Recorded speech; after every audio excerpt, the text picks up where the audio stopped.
Soyez le bienvenu chez Immobilier de Luxe. Asseyez-vous. Merci monsieur. Alors que puis-je pour vous? Je me marie dans quelques semaines et donc j'ai besoin d'une belle maison, ou d'un très beau appartement pour mes nouvelles vies de couple. C'est une très bonne nouvelle monsieur. Je tiens déjà à vous dire félicitations. Car je suis sûr que ce mariage se tiendra, et ce sera avec succès. Merci beaucoup. C'est vraiment gentil de votre part. D'ailleurs vous êtes invité. Je répondrai présent avec honneur si mon emploi du temps me le permet. Vraiment merci beaucoup. Je vous en prie. J'ai de belles propositions à vous faire. J'ai une villa basse et un très beau appartement dans un quartier résidentiel. Je suis sûr que l'une de mes propositions va vous intéresser. D'accord. Jetez un coup d'œil sur le catalogue. Si ça vous intéresse, on fait la visite demain. Les deux m'intéressent bien. Ok. Je vais donc visiter les deux. Ça marche. Bonsoir chérie. Chris. Mais qu'est-ce que tu fais ici à l'hôpital?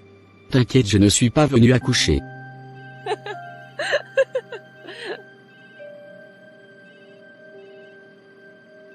Tu es toujours drôle toi. Alors qu'est-ce qui t'amène? Je suis venu t'informer que, je viens d'avoir 2 propositions de maisons que j'aimerais qu'on visite. Génial. Merci de m'avoir informé. Et quand penses-tu faire la visite? Demain. Mais j'aimerais que ce soit avec toi. Je voudrais t'en faire une surprise, mais avec une bonne réflexion, je me suis dit que c'est nous deux qui allons rester dans cette maison. Donc autant faire le choix ensemble. Qu'est-ce que tu en penses? Je suis partante. Merci pour la considération. Pourrais-tu demander un petit congé demain pour qu'on puisse faire les visites? Oui, je prendrai même 3 jours au cas où on prend la maison, pour qu'on puisse réfléchir sur comment l'aménager. D'accord, ça marche. Chris et sa femme Emma ont effectivement visité les 2 maisons comme prévu le lendemain. Cependant, à leur grande surprise, les chambres et le standing n'étaient pas du tout à la hauteur de leurs attentes. Incapables de se décider, ils sont repartis déçus. Mais sur le chemin du retour, le regard d'Emma s'arrête soudain sur une maison avec une pancarte indiquant « à louer ». C'était une magnifique demeure, élégante et accueillante. Sans hésiter, le couple arrête la voiture et descend pour explorer les lieux. Ce fut le coup de foudre immédiat. Va où? Chérie. Tu as vu juste. Cette maison est vraiment parfaite. Je t'avais dit que j'avais des talents cachés. Je le sais. C'est pour cette raison que je veux t'épouser. Sincèrement, cette maison est parfaite pour nous. Et le loyer est si abordable. Oui ma chérie. C'est un endroit idéal pour commencer notre nouvelle vie. Chris et sa femme ont finalement décidé de louer cette maison découverte par hasard. C'était une demeure somptueuse, parfaitement décorée et aménagée, avec un magnifique jardin. Tout était réuni pour leur offrir un cadre idéal, et une nuit de noces inoubliable. Enfin chérie. Nous voici dans notre belle maison à nous. J'avais trop espéré ce jour. Je pensais que c'était un rêve. Mais aujourd'hui c'est devenu notre réalité. C'est vraiment notre réalité. Je n'arrive pas à le croire. Calme-toi chérie. Ne gâtons pas notre nuit de noces. Suis-moi. J'ai une autre grande surprise pour toi. D'accord mon amour. Chris et Emma s'étaient véritablement unis par les liens sacrés du mariage. Et leur nuit de noces avait été un véritable moment de bonheur. Ils avaient pu réaliser tout ce qu'ils avaient prévu, sauf une chose qu'ils n'auraient jamais pu imaginer ce soir-là. Quelle est cette visite surprise, mon oncle? Qu'est-ce qu'il y a?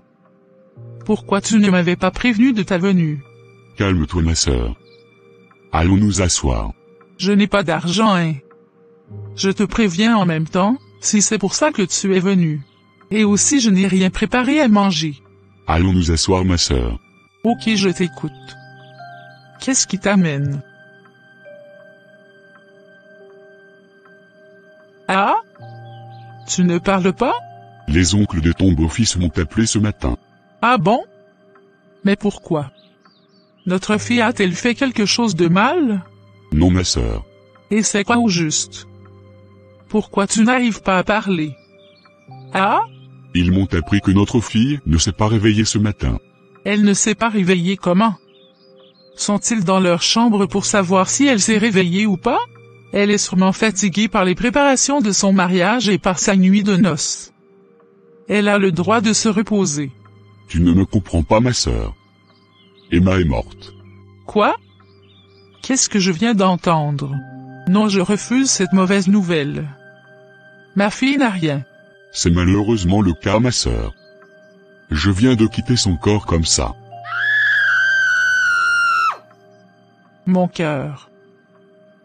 Comment ça s'était produit, monsieur? Pourquoi vous n'aviez pas amené votre femme en soins d'urgence? Mais je ne savais pas qu'elle allait mourir. Elle n'avait rien au moment où on se couchait. Aviez-vous bu, ou mangé quelque chose, qui pouvait être toxique? Non. Puisqu'on avait tout mangé ensemble. Si moi je n'ai rien, et je ne ressens aucun malaise, alors je ne pense pas que ce soit lié à la boisson ou à la nourriture. Votre situation est vraiment compliquée. La famille de votre femme est vraiment remontée. Elles vous prennent pour coupable. Pour eux, c'est vous qui aviez sacrifié leur fille. Comment pourrais-je faire une chose si abominable? J'aime Emma et je ne pourrai jamais la vouloir la mort. De toute façon, nous devons vous maintenir en détention, pendant que nous poursuivons les enquêtes, afin d'éclaircir les circonstances de la mort de votre femme. C'est pour votre sécurité. Si nous vous laissions rentrer chez vous, votre belle famille pourra chercher à s'en prendre à vous. Étant donné leur nervosité actuelle. Il est où? Où est Christ? Laissez-moi aller l'étrangler de mes propres mains, pour qu'il ressente aussi la douleur de la mort. Tu dois te calmer, ma sœur. Sinon tu risques de refaire une crise. Mais il a tué ma fille. L'affaire est complexe. Pour la famille d'Emma, le coupable de sa mort tragique est tout trouvé. C'est son mari Christ. Dévastés par la douleur, ils sont prêts à s'en prendre à lui pour venger leur fille. D'autres, en revanche, suspectent un empoisonnement survenu lors de la réception du mariage. Les hypothèses fusent de toutes parts, chacun y allant de son imagination. Les autorités, quant à elles, ont ouvert une enquête pour déterminer la véritable cause de ce décès subi. Mais malgré leurs efforts, aucune piste solide n'a pu être établie. Même les résultats de l'autopsie n'ont rien révélé d'anormal. Bonjour chérie. Oh, mon amour. Tu es vite rentré aujourd'hui. C'est parce que ta nouvelle maison te manque, que tu as voulu rentrer très tôt aujourd'hui? Je peux comprendre. Car moi aussi je n'ai pas bougé de la maison aujourd'hui. J'aimerais pleinement profiter de mon premier jour d'installation ici. Oh. Pourquoi tu ne me dis rien? Qu'est-ce qu'il y a? C'est quoi cette tête que tu fais? Hein? On vient de me licencier de mon boulot. Quoi? Comment est-ce possible? Mais pourquoi? Qu'est-ce qui s'est passé? Aucune idée. J'ai juste reçu une mise en garde suivie d'une lettre de licenciement. Le pire, c'est que je ne serai même pas indemnisé. Que deviendrons-nous alors que nous avons utilisé le peu d'économies qu'il nous restait pour payer l'avance de cette nouvelle maison? Eh? Pourquoi c'est maintenant que ça nous arrive? Si tu n'as plus de boulot? C'est grave. Comment allons-nous survivre? Mon petit revenu de commerce ne peut rien nous faire. Pourquoi ce malheur? Pourquoi?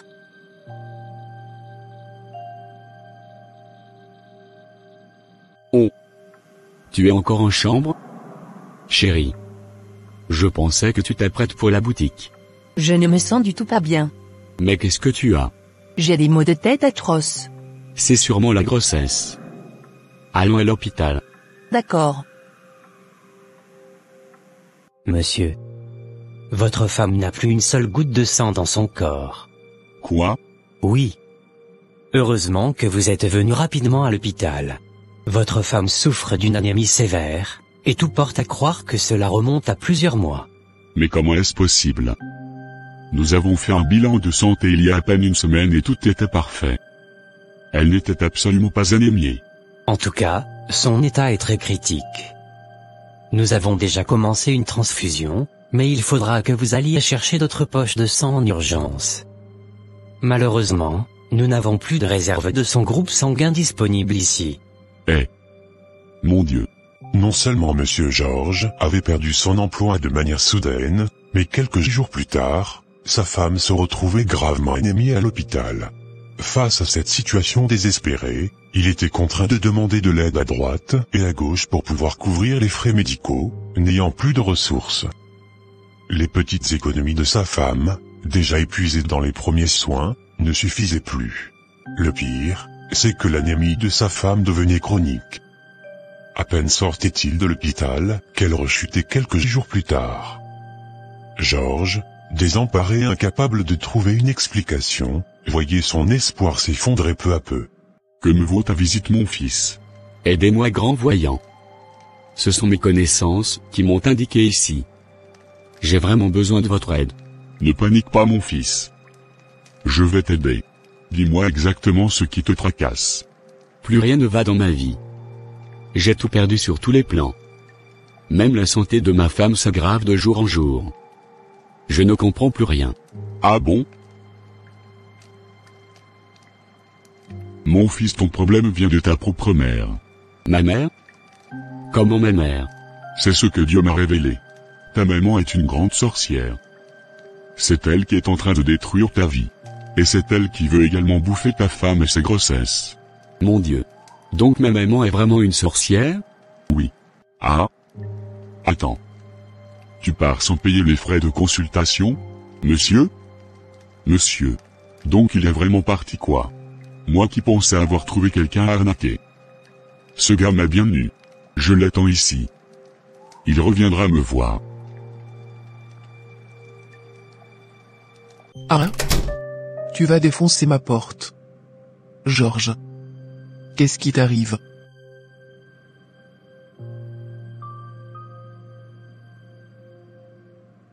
Pourquoi me regardes-tu de cette manière? Hein? Libère-moi, maman. Laisse-moi, et ma femme prospérer dans notre vie. Ah. Je vous ai attaché? C'est encore quoi cette histoire? Je sais que tu as une sorcière, et que c'est bien toi qui es à la base de ma situation actuelle, et de la maladie de ma femme. Georges? Quelles sont ces abominations qui sortent de ta bouche? Ne fais pas semblant. Le voyant m'a tout dit. C'est toi qui détruis ma vie. Tu es responsable de mon licenciement, des anémies de ma femme, et de tous nos malheurs. Pourquoi, hein? Pourquoi? Tu dois me libérer aujourd'hui et tout de suite, si tu veux rester en vie. Sinon je vais t'étrangler moi-même de mes propres mains. Sauvez-moi. Mon fils est en train de perdre la tête. Georges, écoute-moi. Je suis ta mère. Je t'ai porté pendant 9 mois, je t'ai élevé avec amour. Comment peux-tu croire une telle absurdité? Moi, te faire du mal? Jamais. Après la confrontation brutale avec sa mère, Georges rentra chez lui. Mais une tension pesante planait. Sa colère n'avait fait qu'aggraver les choses, laissant des blessures profondes dans le cœur de sa mère. C'est alors que son père, inquiet par cette soudaine hostilité, décida de s'impliquer.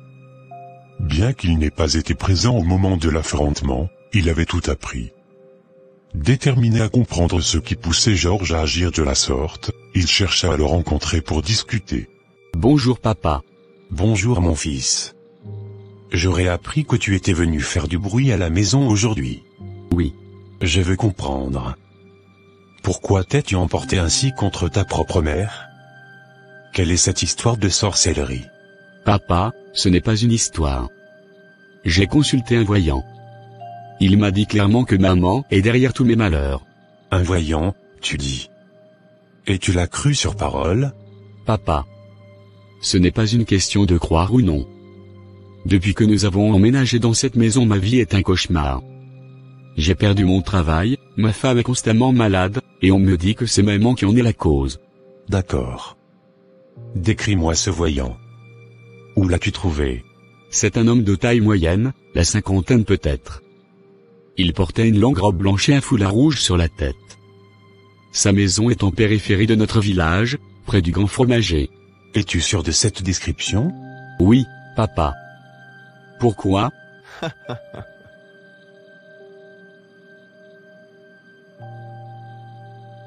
Qu'est-ce qui fait rire dans ma description? Georges. Cet homme est un escroc notoire. Ce n'est pas un voyant, mais un charlatan. Comment ça? Il a dupé tant de gens dans le village qu'il a fini par attirer la colère de tout le monde. Je pensais qu'il avait fui depuis longtemps. Quoi? Tu es en train de dire que... Suis-moi, nous allons vérifier cela tout de suite. Mais où est-il? Il a été chassé d'ici il y a quelques jours. Apparemment, il avait monté une arnaque qui a tourné au scandale. Vous cherchez le fameux voyant? Où est-il? Il a été arrêté par les autorités pour escroquerie. Il ne reviendra plus ici. Voilà où t'ont mené tes mauvaises décisions. Tu as accusé ta propre mère à cause d'un menteur. Papa. Je quoi? Je ne savais pas. Oui, tu ne savais pas. Niais. Tu ferais mieux d'aller présenter tes excuses à ta maman. Si tu es intelligent, n'y va pas les mains vides. D'accord papa. Georges, nerveux, tient un panier rempli de fruits et un tissu de valeur en main. Il se dirige lentement vers la maison familiale, suivi de son père, Monsieur Augustin qui l'encourage d'un geste de la main. Va Georges. C'est ta mère. Elle t'aime, mais tu dois faire preuve d'humilité. Papa, et si elle refuse de me pardonner? Elle fera durer un peu les choses. Mais au fond, elle ne peut pas rester en colère contre toi. Georges frappe doucement à la porte. Sa maman lui ouvre la porte avec une expression froide. Elle le regarda de haut en bas, sans un mot, puis retourne s'asseoir sur sa chaise dans le salon. Georges entre timidement et dépose le panier et le tissu devant sa mère. Maman, je suis venu te demander pardon pour tout ce que j'ai dit. J'ai été stupide et influencé par de mauvaises personnes. Pardon, tu dis? Tu crois qu'un simple pardon peut effacer toutes les accusations que tu as portées contre moi? Je ne savais pas maman. Je suis venu avec un cœur sincère. Un cœur sincère? Et tu viens seulement maintenant? Tu m'as humilié. Si ton père ne m'avait pas calmé, j'aurais maudit le jour où je t'ai mis au monde. Mon amour. Il est venu se repentir. Ne rends pas les choses plus difficiles.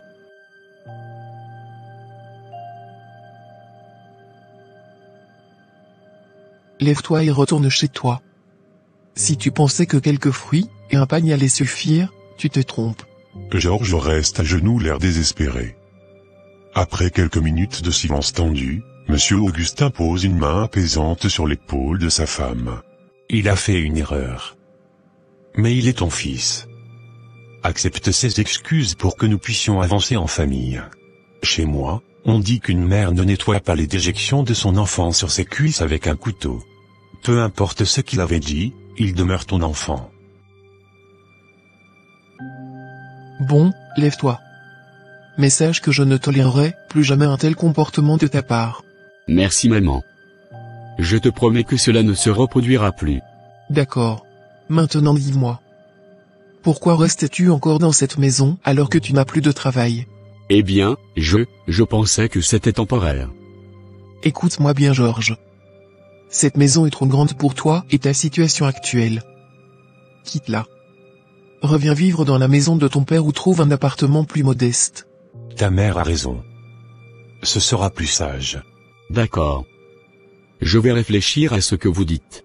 Georges a suivi les conseils avisés de sa mère et a quitté la villa. Il a décidé de retourner vivre dans la maison de son père le temps de remettre sa vie sur pied. À partir de ce moment, tout a commencé à s'améliorer. Georges a rapidement retrouvé un emploi stable, et l'état de santé de sa femme s'est nettement amélioré. Quelques mois plus tard, elle donna naissance à leur premier enfant dans la joie et la paix. La villa, après le départ de Georges, est vide depuis plusieurs mois. Le temps passe, et l'agence immobilière finit par trouver de nouveaux locataires. C'est Madeleine et son mari, John. Le couple, accompagné de leur petite fille Clara, emménage avec enthousiasme. Nous avons trouvé une belle villa maman. Regarde les images maman. Elle est magnifique. C'est spacieux, bien situé et tout neuf. Madeleine, cette maison me donne un mauvais pressentiment. Pourquoi, maman? Tu dis ça juste à cause des photos? Je ne peux pas l'expliquer. Mais mon intuition me dit de te déconseiller de vivre là-bas. J'ai appris à écouter cette petite voix intérieure, et elle ne me trompe jamais. Ah bon? Mais John a déjà pris sa décision. Madeleine, ne laisse pas le luxe t'aveugler. Réfléchis bien avant de t'engager. John. J'ai parlé de la villa à maman. Elle ne la sent pas. Elle dit que quelque chose ne va pas avec cette maison. Madeleine, tu ne vas pas laisser des superstitions influencer nos choix. C'est une maison parfaite, moderne, et exactement ce qu'il nous faut. Je comprends. Mais peut-être qu'on devrait visiter d'autres options. Écoute chérie. Je suis fatigué des recherches. Cette maison est idéale pour notre famille. Fais-moi confiance, tout ira bien. Madeleine finit par céder à la pression et, malgré ses doutes, suit son mari. Madeleine et sa famille s'installent dans la villa. Tout semble idyllique au début.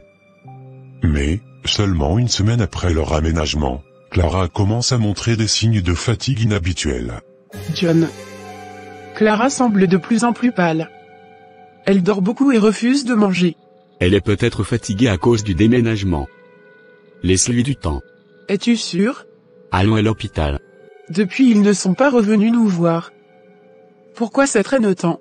Calme-toi chérie. Ils viendront. Voilà le médecin qui arrive. Votre fille souffre d'une anémie sévère. Elle a besoin d'une transfusion en urgence. Une anémie? Mais elle était en parfaite santé il y a quelques jours. Mais c'est bizarre. Cela peut être dû à plusieurs facteurs. Mais ce qui m'inquiète, c'est la rapidité avec laquelle son état se détériore. Nous allons la stabiliser pour le moment, mais vous devrez revenir pour des contrôles réguliers. Madeleine, dans son inquiétude croissante, ne pouvait s'empêcher de repenser aux paroles de sa mère. Était-il possible que son intuition ait vu quelque chose qu'elle n'avait pas perçu? John, j'ai l'impression que quelque chose ne va pas avec cette maison. Depuis qu'on est ici, rien ne va plus. Encore cette histoire? Madeleine, c'est une maison. Rien de plus. Tu te fais des idées. Ça fait déjà plus de 3 fois qu'on va à l'hôpital pour cause d'anémie. Ça aussi tu le trouves normal, alors que notre fille ne tombait presque jamais malade? Arrête de te faire de film. Tout n'est pas forcément spirituel. Je suis sûr que c'est ta maman qui te met cette panique dans le cœur. Depuis qu'elle se dit convertie, c'est fini. On n'a plus la paix dans notre foyer. Elle trouve le démon partout. Et si maman avait raison? John, agacé, décide d'ignorer les inquiétudes de sa femme. Vers 2 heures du matin, la chambre de Paul et Madeleine est plongée dans l'obscurité. Madeleine, à moitié endormie, entend un bruit étrange provenant de la chambre de Clara. Madeleine se lève brusquement et se précipite dans la chambre de sa fille. Clara est allongée, tremblante et inconsciente. Mon Dieu. Paul. Paul, viens vite. Clara ne va pas bien. Qu'est-ce qui se passe encore? Tu t'inquiètes toujours pour rien. Il arrive dans la chambre et voit l'état de Clara. Son attitude change immédiatement. Mon Dieu. Elle ne respire presque plus. Prépare ses affaires, on va à l'hôpital tout de suite. Dans la panique, Madeleine, toujours guidée par ses instincts maternels, avait décidé de prévenir sa mère. Cette dernière, récemment convertie et fervente croyante, n'avait pas hésité une seconde. Elle connaissait la puissance de la prière et avait immédiatement alerté son pasteur.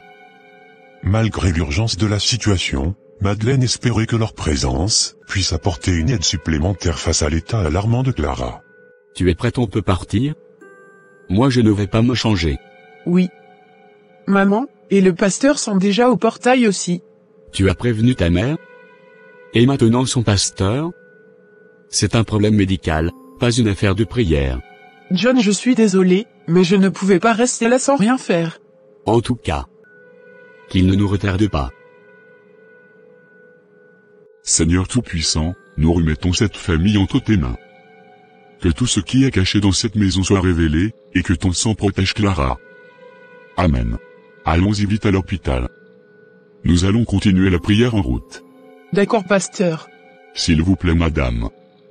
Est-ce que je peux aller aux toilettes rapidement? J'ai un besoin pressant. D'accord, c'est juste dans le couloir. Mais où est-ce qu'ils sont depuis? Mais ce n'est pas possible. C'est ce que je refusais. Le Le pasteur entre dans les toilettes et reste figé, les yeux fermés, en prière silencieuse. Une vision se dévoile devant lui. Dans la vision, il voit du sang s'écouler des toilettes, remplissant les canalisations. Le sang descend vers un sous-sol sombre où des vaches maigres le boivent avidement.